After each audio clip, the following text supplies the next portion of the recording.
Welcome, nerds, role players, and fantasy lovers alike. Welcome to the most intuitive Dungeons & Dragons podcast, here to bring you news from all over this multi-planar fantasy land, as well as explaining the functions of the game, following your journey from your first session to your veteran days. So come, all players, young and old and new, and join me in this adventure as we go behind the DM screen.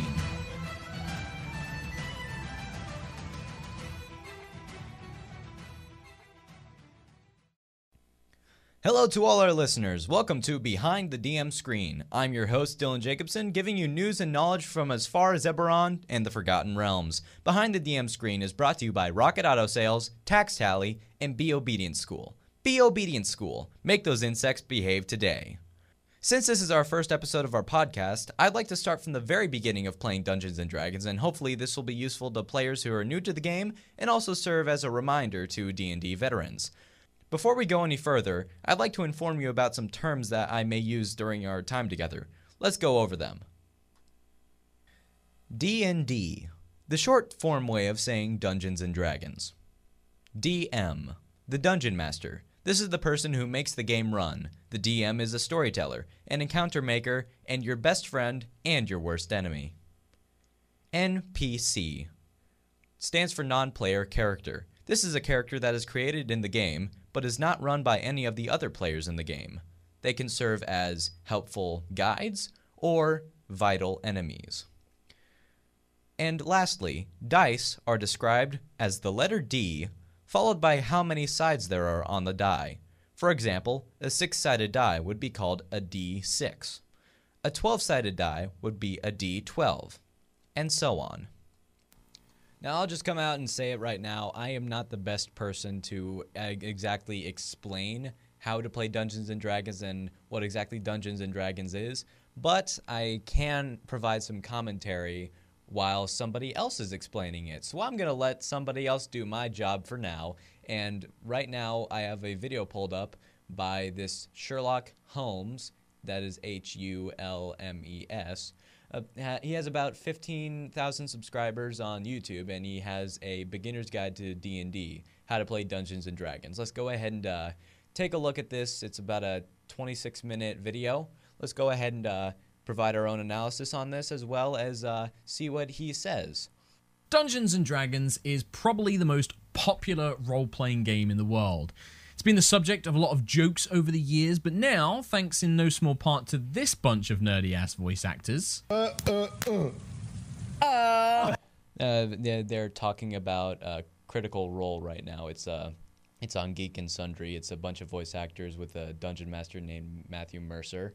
He's done a bunch of voice acting work that I'm a pretty big fan of, although I've never really delved into their campaigns. I can definitely tell that this is a very, very good group.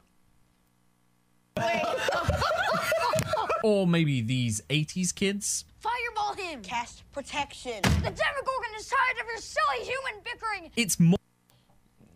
So then that example there was actually, I believe, Stranger Things.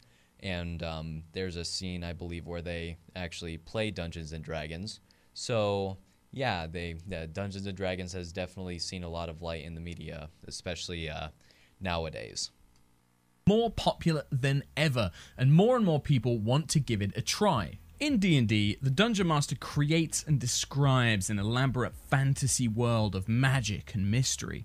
The other players create characters such as elves, dwarves, warriors, and wizards to explore this imaginary land and complete quests, slay monsters, and get treasure. But how do you actually play Dungeons & Dragons? What do you need? How long does it take? Does the Dungeon Master just make everything up? How does it work? I'm Mark Humes, and I happen to know a thing or two about D&D and RPGs. Hello! Hello, everybody. I am going to be your GM for this session. I am the Dungeon Master for the D&D show High Rollers D&D. We're from the UK. It's Pete. It's Pete. One of the counts rolls out the way. So I've...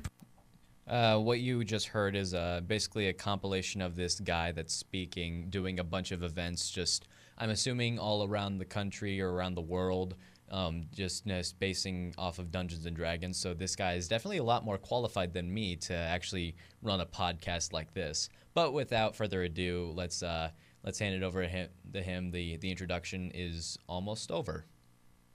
Put together this video to show you the basics. This is how to play Dungeons and Dragons. One of the most common questions folk interested in D&D ask, what do you need to play? The basics are pretty simple and won't cost you much at all to start out. You're gonna need the following: some friends, before anybody comments like, haha, where do I get some of those, you hilarious comedians you. If you don't have anyone who you know is interested in playing, try looking into Discords, Reddit, or Facebook groups. That is a very, very good point. You don't need to be in a in-person group to actually play Dungeons and Dragons, especially just these past few months with COVID and everything like that. When basically the entire country was shut down, our D&D groups, the D&D groups that I've either played in or actually DM'd, have actually gone online. So there are ways to get on to online formats and actually play. My favorite that I've used is Roll20. Roll20 is a website that has basically everything you never need to know about Dungeons and Dragons, but it also has a way to actually play. It provides online dice rollers, online battlefield makers, as well as character sheet generators. But I will say, though, their audio quality for kind of adding in people to actually speak is not the best. So I definitely recommend something like Discord, or even just giving somebody, like, going onto like a land phone call or something like that. But Discord is where I've had the most success in conveying audio to other people. But Roll20 and Discord, those are the go-tos, at least in my opinion. Ask your local gaming store, or see if your college or university has an RPG club. There's a lot of folks eager to play out there. That is another very, very good point. You don't need to know the people to join them. Yeah, there are a bunch of events going on at actually a bunch of local game stores that I know about. They are conveying to COVID standards. They are masking up and going in and actually playing. And there's also actually the college that I'm doing this assignment for right now is, I believe, I've actually spoken to one of the leaders of a gaming club, and he is a very, very good D&D player. So there are groups out there that you don't really need to know who they are. You just need to know that they play Dungeons and Dragons, and you can actually build relationships through that. You'll also need somewhere you can all get together to play. This could be a friend's house, a gaming store, or even a Discord server. Some character sheets, like the ones shown here, will be very useful. A set of dice. Specifically for D&D, you'll want a set like this. This includes a 20-sided die, as well as a 12, 10, 8, 6, and 4-sided die. All right, so this is a YouTube video, so it's relying mostly on visuals to convey this information. The dice set that he's talking about, there is, as I said before, there is a D20, which is a 20-sided die. This die is the one that you will be rolling the most out of anything. It's basically determines whether or not you're able to do the things that you want to do. So if you roll a higher number, there's a higher likelihood that you do succeed in the things that you want to do. But then everything else, there's a 4-sided die, which looks like a sort of a pyramid. There is a 6-sided die, a D6, which is your standard 6-sided die, along with a 12-sided, an 8-sided, and 2 10-sided dice. They are more keen towards different classes than anything else, but yeah, there's a 7 dice set, and you definitely need that to play. But there are also ways that you can actually get a dice roller app on your phone, because you're probably even listening to this thing on your phone. So there are plenty of dice roller apps. My favorite one is actually one that I use a lot. It's called DN Dice. And it's just so good. And if you roll really high, it'll give you like a little trumpet sound, kind of super triumphant. But then it also gives you the sad trombone sound effect whenever you roll low. And it's really, really fun. The other thing that he also said was a character sheet. And he popped up a visual. So basically, if you want to look it up yourself, there is an official D&D 5e, which stands for the 5th edition of Dungeons & Dragons. And yes, there have been 5 editions of the same game. But anyway, so the official character sheet can actually be found on the D&D website. So you can actually just look it up. Even just Googling character sheet Dungeons & Dragons or anything of that sort will give you something that you can look at. And it does look daunting, but there is a section that I can see that it does break down the character sheet. So I'm glad that he's doing that, and I don't really have to explain it really poorly for you. All right, let's continue.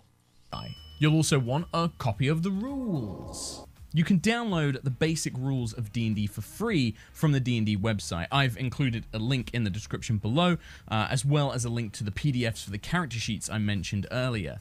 The basic rules covers how to play the game, how to make very simple characters, limited to a few races and classes without many options, and a small handful of monsters and magic items for the Dungeon Master to use. You could also buy a copy of The Player's Handbook. This book contains everything in the basic rules, as well as additional choices for character creation, high-level spells, and all sorts of bonus information. And about that, if you're going into a group, especially if you're going into a group with your friends, there's a high likelihood that one of your friends already has a copy of the Player's Handbook, and if they do, inquire that before you invest into it. It is $49.95, so it is not a cheap product. So definitely do not get it unless you absolutely need it. But let's go ahead and see what else he has to say. Alternatively, you could also grab either the D&D Starter Set or Essentials Kit.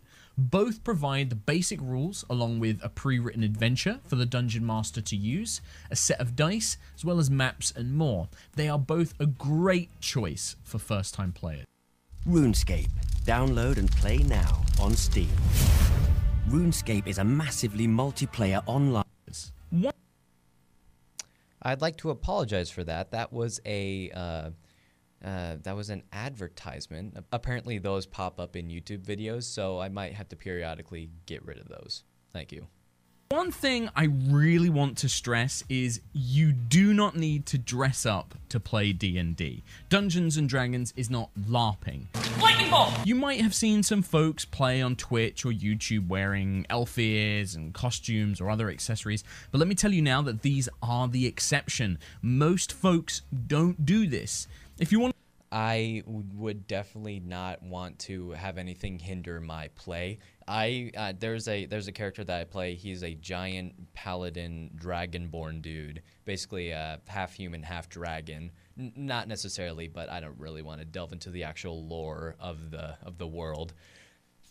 But I definitely, if I had to dress up in giant armor and scales and everything like that, I would have quit playing a long time ago.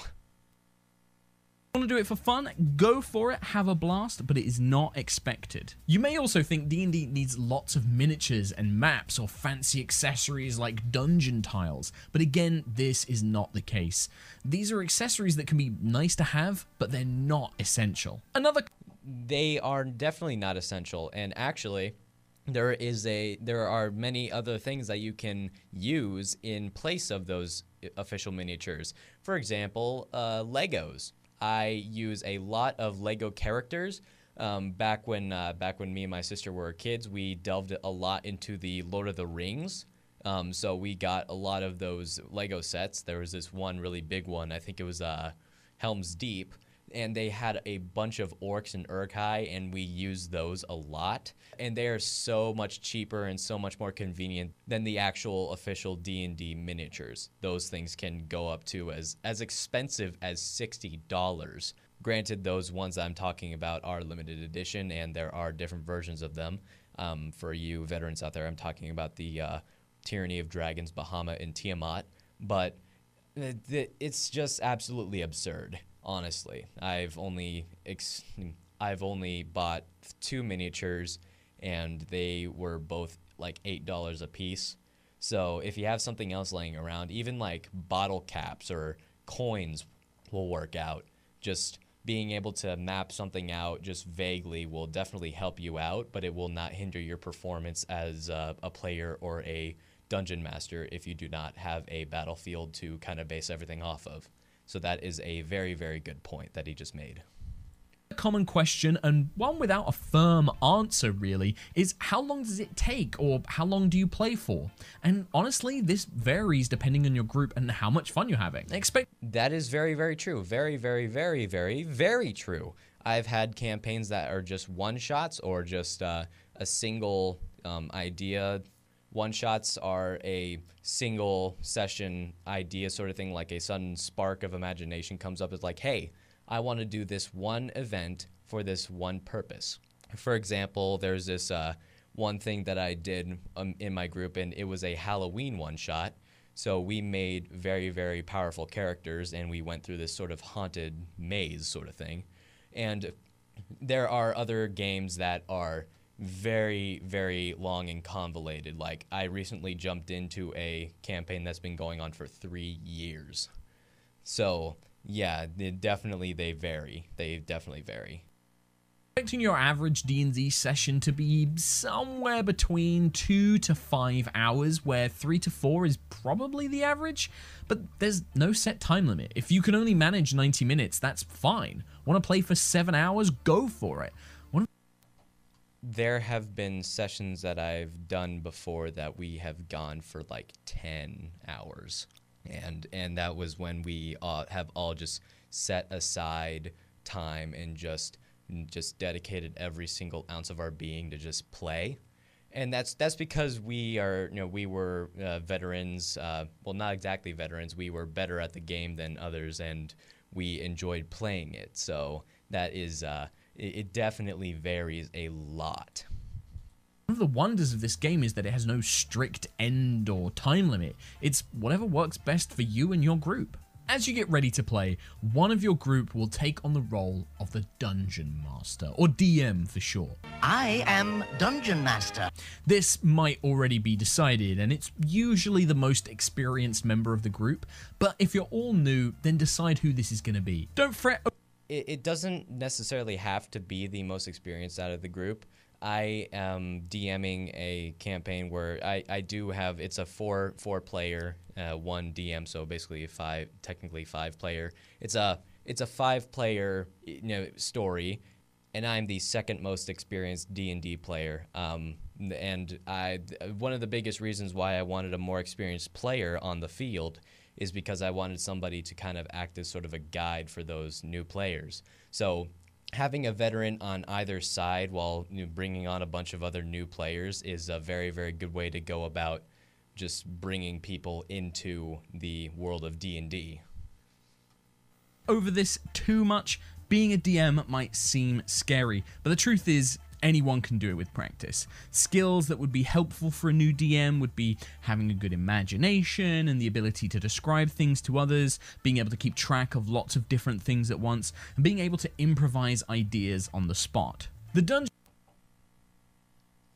Improv is everything. Improv is basically you if you cannot just think of something off the top of your head, then it's not going to go very well for you as a DM.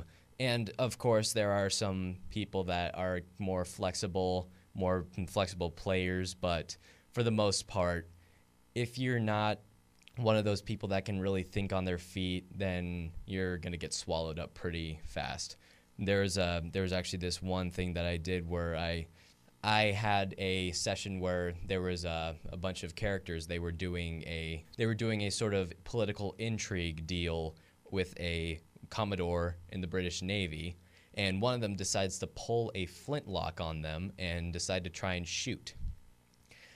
They narrowly escaped, but they almost died, and I was not prepared for a TPK. So I had to kind of play everything sort of down for the start. But yeah, definitely just being able to think on your feet is one of the most vital skills that you will have as a DM.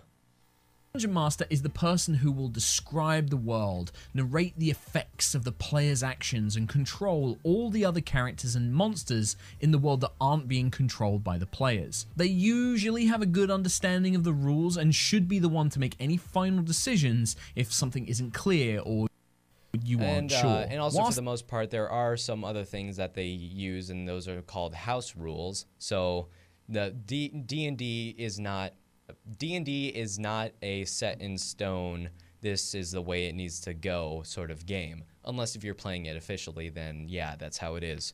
But then you're able to make up house rules and just completely ignore some other things. Like there are some very, very dumb things that Wizards of the Coast has brought up into the game, but it's completely up to the DM how things go. And they are, if you have a good DM, then you have someone that is very receptive to the players, someone that will play with them and not against them.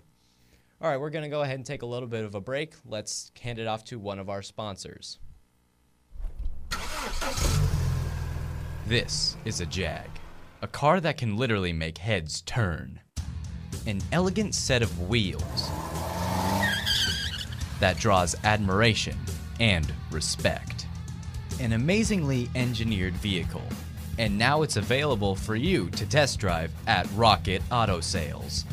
The new 2019 Jaguar XE is on the lot right now in several colors and options. They're going fast, so come in today. Rocket Auto Sales. We don't just sell cars, we make dreams come true. All right, and a very special thank you to the people at Rocket Auto Sales for sponsoring our show today. Now, without further ado, let's go back to the video. Whilst the DM gets to make decisions on what happens when a player does something, decide how difficult something might be, and how the people and monsters of the imaginary world react to the things that the players do, it's important to know that the DM is not the player's enemy. Yes. Yes, absolutely, absolutely yes. The DM is not the player's enemy. I mean, if they were the player's enemy, then they would always be out to kill them. Well, in a sense they are, but those are just conflicts. The DM may play your enemies, but that's just controlling the NPCs. The DM is out there to tell a story. That's the first thing that a DM is, a storyteller. He is a storyteller, and he is your best friend, and sometimes your worst enemy. But he is not the absolute big, bad, evil guy. And that is a term that has been used against the DM that has been just completely misused, and that is a big, big point right there. The DM is not the player's enemy. If they're the player's enemy, then they'd already be dead. They're a member of the group too, and their job is to work as both referee and narrator to provide a fun experience for everybody. This means the Dungeon Master is often doing a lot more work than the players, preparing the adventures, managing a lot of different things at once, so be respectful of that. Pay attention to the DM when they're speaking, and don't argue with them during the game. If you feel that the DM has gotten something wrong or forgotten something, it's often best to save it for after the game and discuss it as a group together. Yes, that is another really, really big valid point. The rules in D&D are easily switched out and easily manipulated. It doesn't mean that you have to completely follow the rules as they are written. That is where homebrew comes in, and that is where just house rules come in as well. Players don't really need to go off of the actual rules. Neither does the DM. The DM, as I've said before, is the final say, and that is that. And if there are some fundamental rules that do go wrong that they do need to follow, like something goes wrong in combat, then it's best to save it for the end of the session. But if it is something that's super critical, like it's the matter of life and death for a character, then go ahead and interrupt the game. But if it's just for the sake of, like, for example, winning a drinking contest in a tavern, save it for later, because that's not a vital point. Unless if it is, I don't play in your games, I don't know what it is. But let's go back to the video. Every other player, except for the Dungeon Master, creates a character to represent themselves in the imaginary world. Making a Dungeons & Dragons character is a whole process, one that I can't possibly cover in this video, but the basics kind of go as follows. You choose a race, such as an elf, dwarf, halfling, or human, as well as a class, such as fighter, cleric, rogue, or wizard. These help define what your character can do in the world. You also choose a background, such as a noble, a sailor, a blacksmith, or a criminal, to help give your character some personality and explain who they were before they started going on their adventures. These choices create a persona that you will play and use to explore the world that the Dungeon Master creates and describe it to you. That is a lot better explained than I could ever really kind of explain it. You start off with who your character is as a race. You could be an elf, a dwarf, halfling, a human, and then you choose your class, which is basically your quote-unquote job, but that's not really a good analogy about that. It defines really what you can do and what type of combat initiate you are. If you're a big, meaty barbarian, then you're going to be taking your giant great axe and hamming through a bunch of opponents. If you're a wizard, you're probably hanging back, reading from your spell book and casting spells. If you're a rogue, then you're in the shadows and you're just sniping people as they go and not even being detected because of it. If you're a druid, then you're shape-shifting into animals and using those forms to fight against your enemies. So there's a lot of versatility when it comes to your classes and your backgrounds. I've always had trouble trying to explain what a background is, and I'll actually use the analogy that Sherlock Holmes has used in this one. It's who you were before you went on this adventure.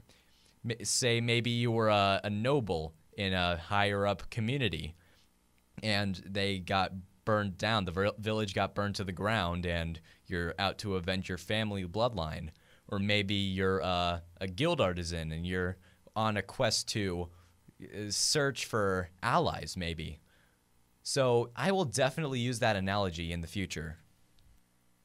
Your class and your background will give you proficiency in different skills that you can use to accomplish tasks, as well as abilities and spells that you can use to fight your enemies. You get to decide almost everything else. What does your character look like? How do they speak or act? Where do they come from? Did they have parents? Did they inherit the magical sword Thunderbrand from the ghost of their elven grandfather, but it was stolen by cultists of the evil goddess Tiamat? You get the idea. Another quick thing to note, you don't need to have some elaborate backstory or quirky character traits when you start. But the more you can think about your character's past, their goals, how they interact with others, the easier it will be to immerse yourself in the game. That is a good point, but it's also kind of misleading. So you don't need quirks and tropes to be your character, but you at the same time, you don't want to be the vanilla sword and board fighter guy that just swings his sword and that's it. Maybe your character has a stutter or maybe a lisp, and you can kind of go off of that. Maybe your character is hard of hearing or is an elderly folk. Something that you're able to inherit with yourself, like maybe if you're an elderly person, maybe you can kind of hunch your back whenever you're role-playing, whenever you're speaking. Just having a sort of a quirk to immerse yourself further into the game will definitely make you more like your character. And I definitely recommend something like that. But at the same time, you don't need it, but it does help you. It doesn't hinder your performance if you don't have it. Same with backstory. You don't need a big, elaborate backstory, especially if you're like on lower levels. You're not going to be a level 1 fighter that went down to the depths of hell to fight his way back out and is now on a blood rampage trying to avenge his death or something like that. That's not going to happen at level 1. You don't need to know all of this when you start though. You can develop it as you go. One last thing, when you make your character, it's very important to remember that D&D is a cooperative game about going on adventures. I'm going on an adventure! Your character should have a reason to work with others and have something that motivates them to go on dangerous, deadly adventures. Playing an edgy, miserable loner or a nervous wreck that wouldn't leave their home might sound interesting, but in reality, these characters might not be as fun for everyone else at the table. That is very true, and I've had personal experiences with people that have tried to do that, and it's never really worked. One thing that one of the best DMs I've ever had always says whenever we try and make a new character, or whenever a character dies and we try to make something else, or when new players come into his game, he asks one question. Why would this character go on this adventure with the other characters? If you are a nervous wreck that would never leave their house, why are you battling a god of death at the moment? If you are a hermit that doesn't like other people, then why are you trying to do political intrigue in a naval confinement? Why are you just interacting with anybody else at all? So definitely think about why your character would go on an adventure. Character that's fun to play, but also fun for others to play with. So, you have the Dungeon Master, and the players have created their characters. What now? The Dungeon Master describes a situation or setting in the fantasy world. A common trope is you all arrive at a tavern, and then presents some sort of opportunity. A merchant might need heroes to stop vicious wolves attacking people on the road, or a tribe of goblins might have stolen the town's grain supply. The DM sets the scene, describing it with how it looks, how it sounds and smells. They might play the part of an NPC, a non-player character, who explains things to the players. Then, the DM says the magic words. What do you do? The players then say what they want their character to do, and the DM narrates the effects of their actions. That's it. That's the game. In its absolutely simplest form, that is Dungeons and Dragons. Yes, absolutely. Whenever I see other people trying to explain D&D to other people, and I've fallen victim to this as well, they always try and go super in-depth and super elaborate of like every single function in the game. Like, you're gonna be fighting a dragon with a sword starting out. You don't need to know what the Thaumaturgy cantrip does or what the Meteor Swarm 9th level spell does. You only need to know the basic mechanics of everything and the basic overview. And you will basically pick up everything else along the way. That's how I've learned. That's how all my friends have learned. That's how everybody that I've encountered in the real world have learned. So basically, going even more in depth into the process of the game, and I'm assuming there's a bit more into this section. I'm assuming that this guy will explain it more, but I will go ahead and say it right now. It can be condensed down to 3 words. That's right, 3. Describe, decide, roll. Describe. The DM will describe the environment, what opportunities there are, like there's a tavern with a locked door and nobody is going even near it. Describe. The characters describe what they want to do. Maybe they want to go ahead and bust down that door and see what's behind it, and then roll. They might have to roll some sort of check to see how well they're able to kick down the door. So that is the simplest form of D&D.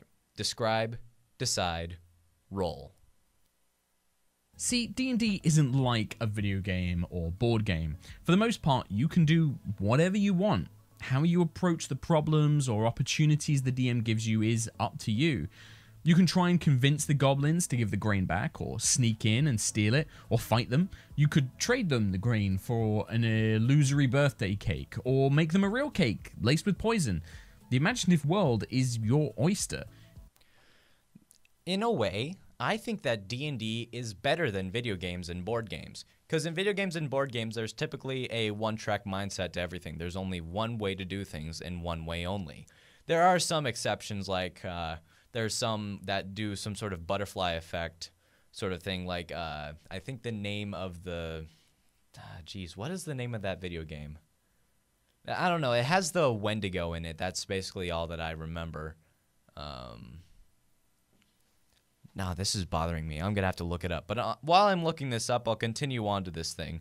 There's typically a one-track mindset on every single board game and every single video game. There's one way to do things and one way only. There's one track to follow, so you need to follow it. In D&D, you're not limited to that sort of one-track mindset. You're able to do whatever you want to, and the DM, or the in this case, if we're connecting this to video games, the game engine will adapt to it. And that is how you sort of play that. All right. Until Dawn. Until Dawn is the name of the game. It's I think it's a PS4 exclusive, and it does use the butterfly effect. And even then, there's like 2 tracks that sort of split off, and you get a bunch of different endings, but they're all set in stone. As I've said before, D&D is never set in stone. This is how it is. You can play whatever you want to, wherever you want to, in any sort of setting that you want to, and it's just absolutely amazing how versatile players and DMs and just the game of D&D can be. It's completely up to you. You can also ask the DM for more questions before you decide what your character does. Can I see any other elves in the tavern? Does the door look like it has any traps on it? Can I tell if the Baron is lying to us? The DM then answers those questions, adding detail and flavor to the world or the scene. Sometimes the DM won't know what those details are until you ask. If they're using a pre-written adventure, it might not say if there are any elves in the tavern or if the Baron is lying or not. This is where the DM gets to do their own thing. Maybe they add an elven bard with a mysterious scar to the tavern, coming up with a suitable reason why they're there. Maybe they decide the Baron is lying about the Mad Wizard's Tower because that's where he's secretly storing his stolen gold. That is also where improv sort of comes in, improvising comes in. So I've never really ran a pre-written adventure. I've always done things homebrew. And I feel like if you're able to run a homebrew adventure, then you're able to make something that's even better than something that's a pre-written adventure, because that's more on rails than your own imagination. So I've always had better experiences playing homebrew adventures rather than pre-written ones. But improv comes into basically everything, even those pre-written adventures. Where D&D becomes a game and less narrative is when the DM believes that the character has a chance to fail at whatever they're doing. If there is a chance the character will fail, maybe because it's too hard or because someone else is trying to stop them, then the DM will ask the players to roll the dice and see what happens. The player rolls a 20-sided die, a D20, and then adds a bonus based on the character that they've created. The DM assigns a secret number to determine the difficulty of the task. We call this the difficulty class, or DC for short. If the player's total roll, the result of the dice plus their bonus, is equal to or higher than the DM's secret number, the DC, then they succeed. If it's lower, they fail. Either way, the DM then describes the outcome and what happens next. That it was where the third step of D&D comes in, roll. So whenever you decide to do something and the thing that you're trying to do may be more difficult, the DM will have you roll to see if you succeed. And the difficulty class, as you've said before, or the DC as I'm going to refer it to, has a sort of a chart that it goes by. So you roll a 20-sided die so you can get a maximum of 20 plus your modifier, which can go up to as high as 11. So the highest that you can get is 31, and the lowest you can get is 1. So using that terminology, here is the actual bracket that they use, the chart that they use to use for typical difficulty classes. Very easy is 5, somewhat easy is 10, medium difficulty is 15, hard is 20, very hard is 25, and nearly impossible is 30. Rarely will you really find anything that is not a number divisible by 5, unless if it's somewhere in between, unless if you're also swinging a sword to hit somebody and beat their armor class, which I'm assuming will get into later on in the video. But yes, the third step, roll, comes into play when you're trying to do something that seems a bit more difficult than just your run-of-the-mill, just doing whatever you want to.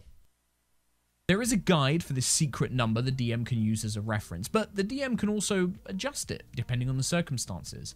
Trying to pick a well-made lock is made even more difficult if you're trying to do it whilst blindfolded, or trying to enter a castle by climbing over the wall without any tools. Regardless, one important thing to remember is that failure is a part of the game. You are not expected to succeed at everything. In fact, sometimes failing can be more fun and take the story in more interesting ways than if you'd succeeded. That is another very good point, and a lot of people don't really understand why. Whenever you watch a movie, doesn't it ever get boring that people always win? I can't really think of an example right now, but I can definitely know that there are some movies that I've watched that the characters, the main characters keep on succeeding, and it's just like, oh boy, I wonder if they're gonna fail this time, or it's just things like that. It's never fun when you are always succeeding. It's not interesting. And failing is, although it may suck, it can definitely take the story in so many different ways. I remember, oh geez, there's this one game that I'm in right now. This is the second session, I believe. The second session, and we are running a Star Wars campaign. So the DM has one of the players roll to see how quietly they can steal like these medical syringes in this medicinal outpost in a prison. Rolls a natural 1. And the syringes, they just begin just collapsing everywhere. And there's a single doctor that is in this facility. He turns around and looks at this. And for context reasons, this character is a squirrel creature. I don't quite remember what it's called. Any Star Wars nerds out there, please do not come after me. And if you are the person that played that character, and if you're watching this right now, go ahead and let me know what exactly the species is. But anyway, the doctor turns around and says, "What are you doing here?" And right off the bat, this guy gets down into the most grisly stance that he can get and says, "I'm the ghost of what happens when you abort children." The DM rolls a perception check for the doctor to see if he can see through that deception. Rolls a natural 1. And now we have a screaming doctor that's pounding on the doors, trying to get out of this locked facility, and he's fumbling for his keys. And now we've got this giant battle in between a ghost of what happens when you abort children, or a squirrel in real life, against a doctor. So definitely failure can sometimes be more funny, more awesome, more interesting than succeeding. When you make your character, you record everything onto a character sheet. This is a record of the skills and bonuses and abilities your character has. For some, this is a very daunting part of D&D. The character sheet is intimidating at first glance, but fear not, we'll get through it. It's also worth mentioning that character builder apps and websites like D&D Beyond can be a huge help when making a character, as they... I'm just going to go ahead and skip past this section right here because it is quite long, and honestly, explaining a character sheet needs more time than just 5 or 7 minutes. So I'm just going to skip over this section, and actually there's another section that's an example of play.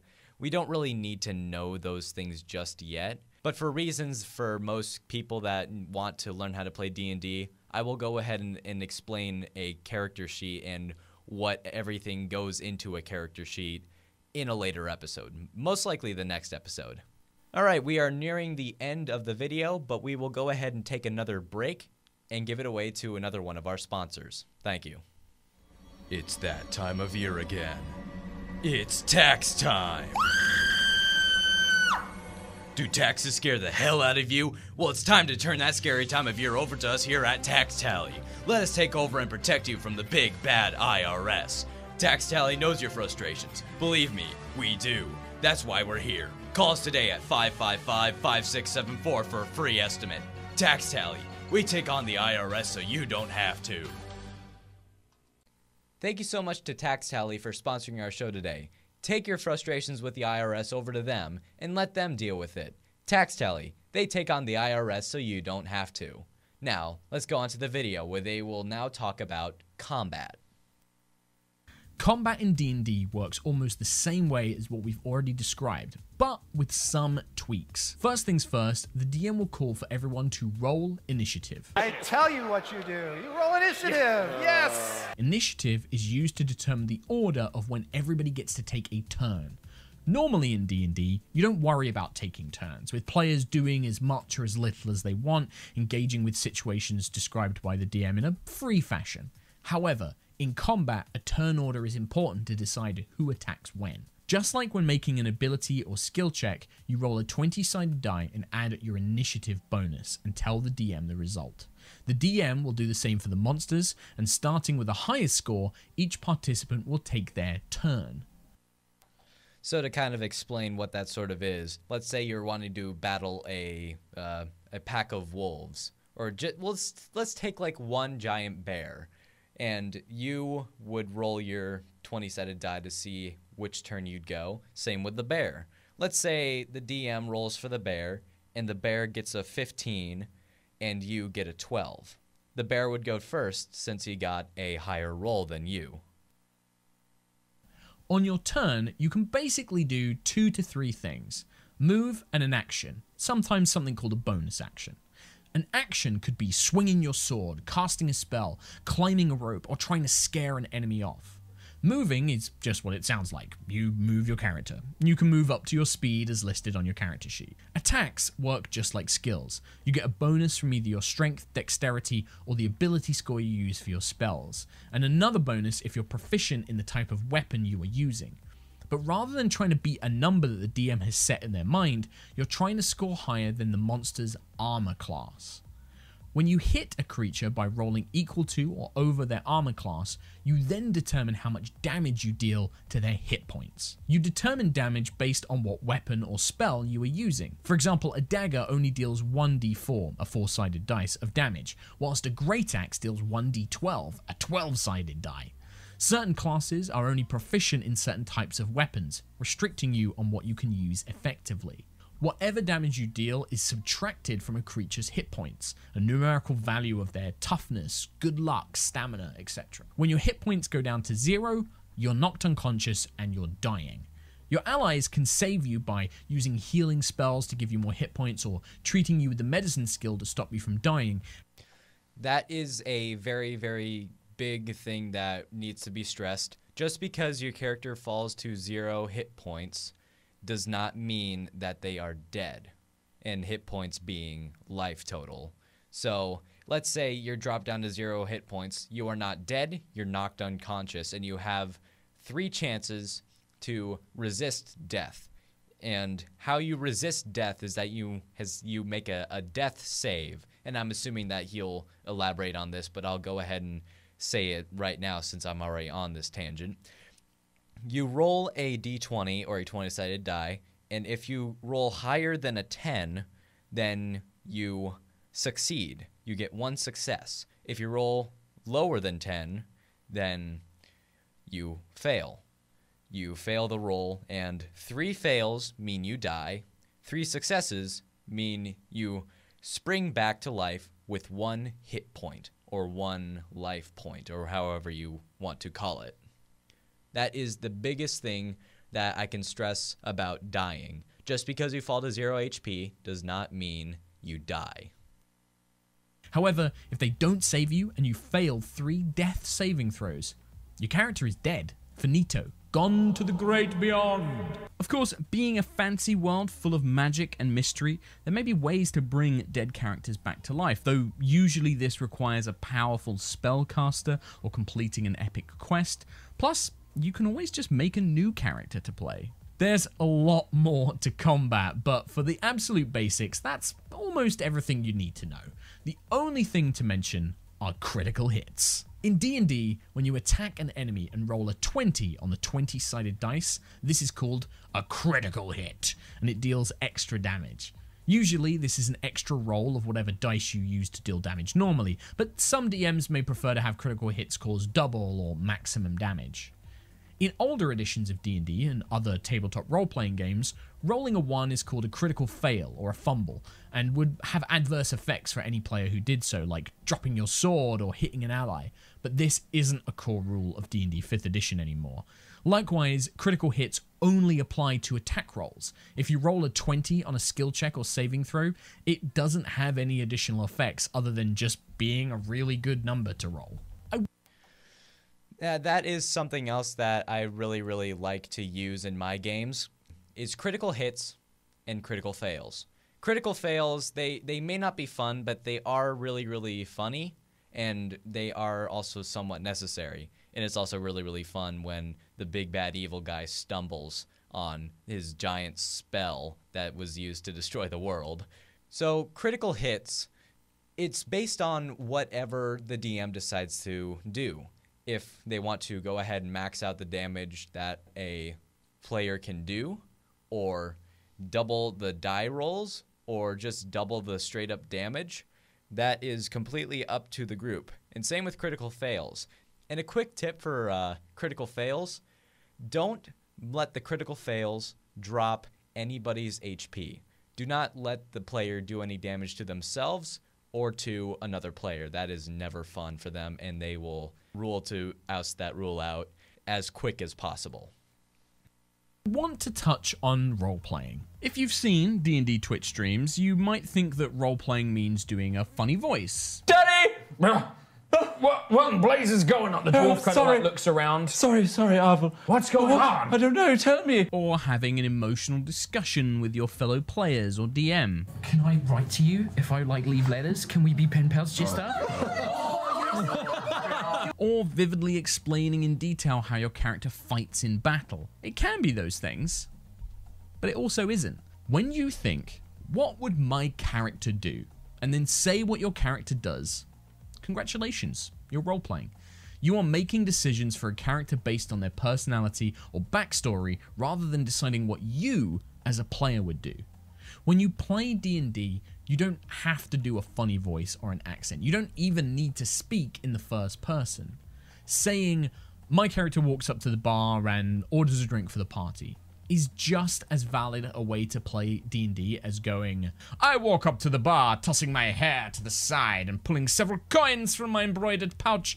Hail and well met, barkeep. My good fellows, my companions and I would like a round of your finest ales. One might seem more fun to you, one might seem really cringy and awkward. Neither way is right or wrong, as long as you are respecting the world the DM is building, as well as your fellow players' decisions, and you're having fun, you're playing D&D right. The last thing on role-playing is, don't let anyone tell you how to play your character. Your warlock doesn't have to be the edgy, miserable, evil servant of the devil. They might be a spoiled brat who treats her devilish patron like a sugar daddy. Your cleric doesn't need to be a holier-than-thou pious healer who respects all life. They may be a cynical veteran soldier who swears and drinks and embraces their god to try and find meaning in their life. The internet is especially good at telling people their fun is wrong. Don't listen to them, and if they want to fight about that, send them my way. I've got your back. Alright, so that was the final point that this man has made, and that is role-playing. On the subject of role-playing were 3 major points. The fact that you do not need any fancy quirks to play your character, other people telling you how to play your character is not a good option, and the internet telling you how to play your character is neither a good option. When you're playing the game of D&D, you are physically playing a different character. Boom, you're role-playing. You could just say, hey, I'm just going to go ahead and stroll up to the bar and buy my friends a drink. Bam, you're role-playing. At the same time, though, it does help to have some sort of quirk, some sort of personality trait, some sort of ideal bond or flaw to get yourself into character. And also acting like your character instead of yourself as a person will definitely get you into character much better than anything else, really. So what do I mean by acting like your character instead of yourself? You may be a morally right person that would do anything to help anybody, but your character may be a person that is out for themselves and out for themselves only. So it doesn't really make any sense to share a loaf of bread with a homeless person. Also, people telling you how to play your character is not a good idea, and you should rarely ever listen to them. Unless if you're asking for options to optimize a build, then sure, ask them. But if you're set on making your monk a drunkard that has basically given up his faith on the earth, do it. Do it. By God, do it. If you want to dump your constitution, go ahead and do it. If you want to make some other skill your primary skill that wouldn't necessarily be right for a certain build, go ahead and do it. Don't let anybody else tell you how to play it. I made that mistake the very first time I ever played D&D. I wanted to play a Dragonborn fighter who was a very timid person. Just think of that person that always thinks, hey, I would throw myself in front of a bullet for this person, but when presented with the actual option to do so, they chicken out. They just run away. My DM, who at the time right now is not DMing anymore, said, no, you cannot be scared as a fighter. You have to be brave. You have to be strong. You have to be this. The internet will say the same thing. You have to be brave. You have to be strong. No, that's not the case. That's never been the case. D&D is never set in stone. If I had a nickel for every single time I said that, I would be a millionaire. You never have any sort of rule that is set in stone. Anybody who does that is absurd and is probably not even playing the game right. D&D is what you make it out to be. So make it your game, nobody else's. All right, so it looks like our time is almost up here, but I do have enough time to answer a few questions from beginners. So without further ado, let's get into the questions. Number 1, how do I get boards and figurines? Do they have to be custom made and painted, or can you get pre-made ones? To answer that question, you can get them basically anywhere. Just Google it. You can get stuff from people that have made them customly. You can have them custom made on websites such as Hero Forge. I definitely recommend them for a more personal experience in D&D. And playmats and other sort of figurines can be found at any local game store that sells D&D products. But, of course, you don't necessarily need them to start out.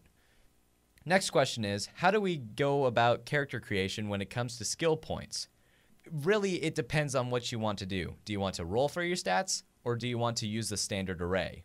Rolling for stats is much more simpler than what it sounds like. So what you do is take 4 6-sided die, or d6s, and roll them. Add up the count, and then take the smallest number and subtract it from that. Repeat that 6 more times, and then write down the results.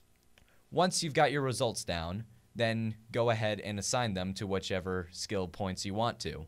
But you can also use the standard array. It's not as powerful, but it is more reliable. Standard array is 15, 14, 13, 12, 10, and 8. One more question. What resources can we use to make the narrative of characters more compelling? It really depends on what you want to go for. Do you want to go for more of a striker sort of thing, or do you want to go for more of a spellcaster sort of thing? Do you want to have a happy backstory, or do you want to have a very dark and sadistic story? Think of something that would tie into the world, but also feel free to put your own personal twinge onto anything that you want to. As I've said before, D&D is what you make it out to be, so make it your game. So that was how to play D&D according to Sherlock Holmes, as well as commentary from myself. Go ahead and give him a subscribe, and go ahead and check the video out if anything in this podcast confused you. And thank you so much for taking your time to listen to me and listen to my insight, and taking the first steps to learn how to play D&D. Well, until next time, I'm Dylan Jacobson. This is Behind the DM Screen. We'll be back to you next time with more information on D&D. Hey, I just wanted to thank you again for tuning in to this first episode of Behind the DM Screen. I hope you enjoyed listening to it as much as I did making it. please share this with your friends and anyone who is interested in D&D. Also, give me some feedback on how the podcast went. Behind the DM Screen is brought to you by Rocket Auto Sales, Tax Tally, and Be Obedient School. Be Obedient School. Make those insects behave today. I'm Dylan Jacobson, and until we meet again, may you and your friends roll high.